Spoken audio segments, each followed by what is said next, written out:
We start this hour with new details regarding a confirmed case of measles here in Colorado. The state's health department says a person who lives in Pueblo tested positive. Thanks again for joining us for 4 o'clock at 9 News. I'm Tom Green. I'm Kim Christensen. State officials say the person tested positive after returning from a trip to Mexico.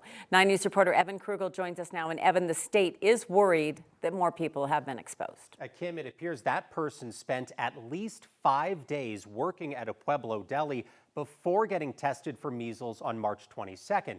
While she is recovering, health officials say they're still concerned others may have been exposed. The Southwest Deli and Cafe in Pueblo is now the focus of a state investigation as public health officials try to figure out if a person working here may have exposed others to measles. This person was an unvaccinated adult with recent travel to Mexico. Pueblo Health Director Randy Evitz says that test came back yesterday, 9 days after the worker went to an urgent care to get tested. The owner of the cafe says that woman worked in the kitchen and did not interact with customers. He says every other worker is vaccinated against measles. The good news is that this individual has not traveled outside of Pueblo. And so we believe it is limited to Pueblo, but we do not have any additional sites at this time. State health leaders say they aren't taking any chances given the highly contagious nature of measles. Measles is actually the most transmissible infectious disease that we know of. In fact, it is so infectious that if there are 10 non-immune people that are exposed to measles, 9 of them will go on to develop infection. 94% of Coloradans are vaccinated against measles, and health officials say the vaccine is extremely effective. The good news, of course, is that measles is highly preventable. We have a highly effective vaccine, the MMR vaccine, that with 2 doses is 97% effective at preventing measles infection and provides lifelong protection against the disease. Doctors say measles has a particularly long incubation period, so people may not know they've been exposed for a couple of weeks. Those symptoms to look out for include a fever, cough, and that characteristic rash that begins on the face before moving down the body. Guys, that long incubation period, that's why the state's still concerned some other folks may have been exposed. Yeah, because it's one thing to check about coworkers if they've been vaccinated, but that person went other places in their lives and throughout the day. When you talk about vaccinated, so what should people that have been exposed possibly, should they think, well, do I need another vaccine? What do they do if it's been a long time? Yeah, that's what makes this so tricky. Most of us are vaccinated when we're really, really little for measles, and that vaccine has changed over time. I just spoke with Dr. Coley a few minutes ago. She says the safest thing to do if you're not sure, contact your health provider. They should be able to look up that information, see what vaccines you've received, and make a good plan moving forward. All right, serious problem. We knew it was coming here at some point, probably based on what's been happening around the country, but here we are. All right, thanks, Evan. Now let's look at the nationwide picture. The latest update, last Friday, the CDC is reporting 483 confirmed cases across the country this year. They're across 20 states. That doesn't include Colorado just yet because that's last Friday's numbers. So far, 1 person has died from it, but a second death is under investigation. Nearly every person who's gotten measles in the U.S. so far this year was unvaccinated. Spring, of course, is a big time for snow here in Colorado. We're kicking off the month of April today with mountain snow. This is what it looked like this morning near the Eisenhower-Johnson tunnels. And today is the beginning of a stretch of very unsettled weather here in Colorado. Let's take a live look now east of Loveland Pass. Still some snow. The mountain passes, well, they're going to remain tricky spots over the course of the next week. Yeah, those spring storms, they get you because they're wet first, Kathy, and then they stick, and then it gets cold, and it's something.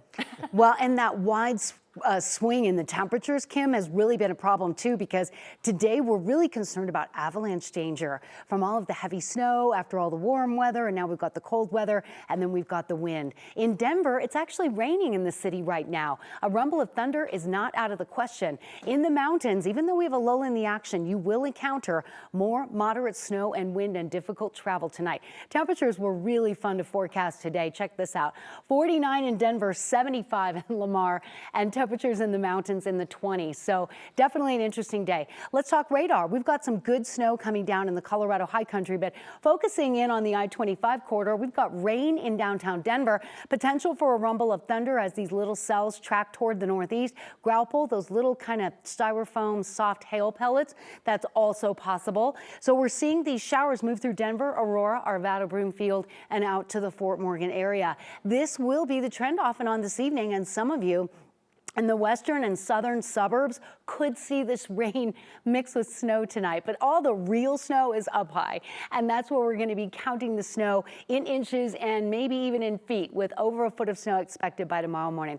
Futurecast will show showers and thunder, and then possibly mixing with snow here before midnight in Denver. So kind of keep track of the forecast for tonight if you have outdoor plans. Rain and snow showers are likely.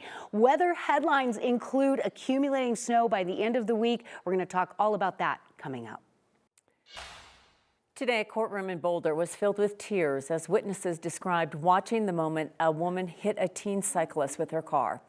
Yeva Smolenska is accused of hitting 17-year-old Magnus White, a cyclist for Team USA, on Highway 119 in Boulder in July of 2023.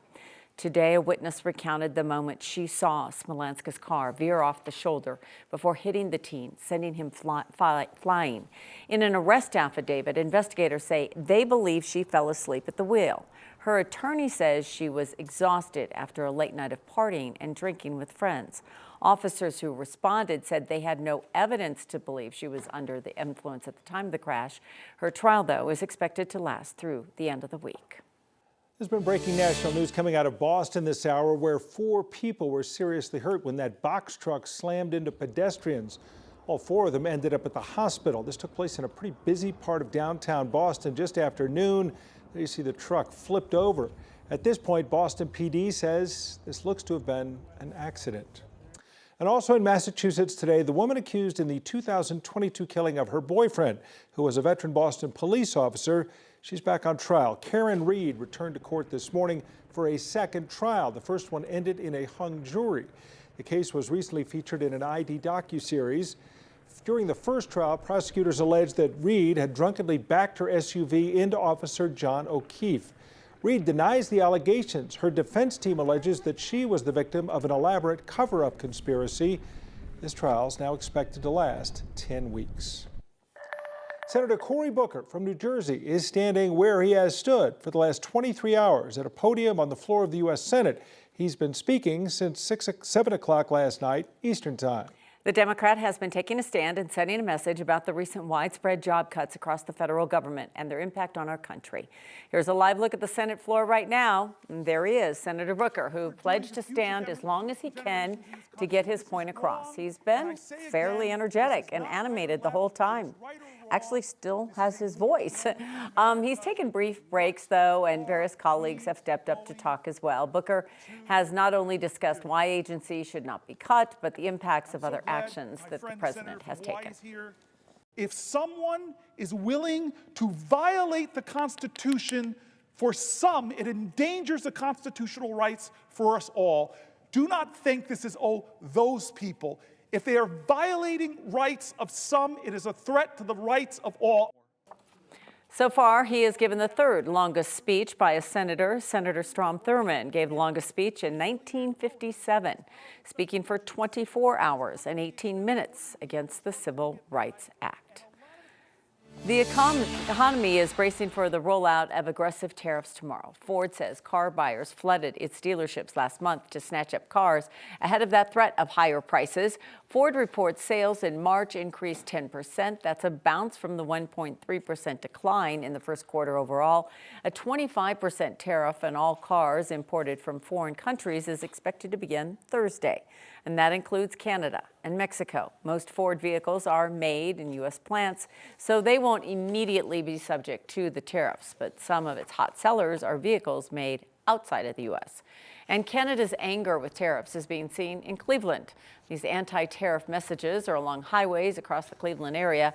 The Canadian foreign minister said last week the ad campaign was designed to let Americans know just how expensive gas and groceries will be under the new White House policies. The billboards have shown up in other cities as well, like Atlanta, Detroit, and Washington, D.C.